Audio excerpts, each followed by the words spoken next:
Samantala, pinagsaluhan ng daang-daang residente sa Dingras, Ilocos Norte ang pritong beetle worm sa isang budol fight. At ilang kalalakihan sa Minalin, Pampanga naman ang rumampa suot ang damit pambabae sa ika-71 Aguman Sanduk Festival.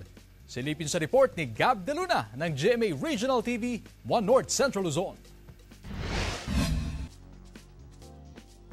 Ipinagdiwang ang Abaling Festival sa Barangay Lumbad, Dingras, Ilocos Norte. Ang abaling ay isang beetle worm na matatagpuan sa ilalim ng lupa tuwing bare months. Nagiging abal-abal o June beetle ito pagkalipas ng ilang buwan, pero nadiskubreng pwede pala itong kainin. Parang peste sa mga magsasaka dahil nasisira yung mga pananim. Pero nung na ginawa nilang delicacy, napakaganda palang gawing pagkakitaan ng tao.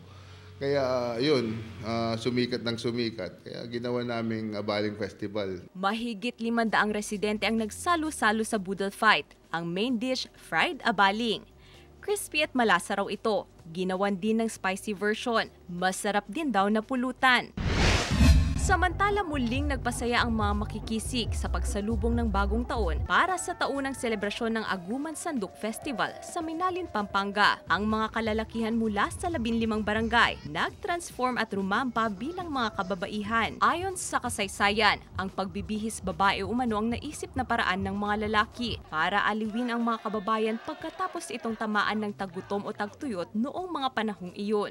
Aguman Sanduk is part of our tradition and preservation of our culture. Ini-enhance pa namin, yes, diba? At least mamumulat yung mga bata ngayon na ito pala at dalhin nila. Ang sandok ay simbolo ng masaganang pagkain sa buong bayan. Bukod sa street dance, pagandahan din ng mga float ang mga partisipante at nagpasiklaban para sa reyna ng sandok ang mga punong barangay. Mula sa GMA Regional TV 1 North Central Luzon, Gab De Luna, nagbabalita para sa GMA Integrated News.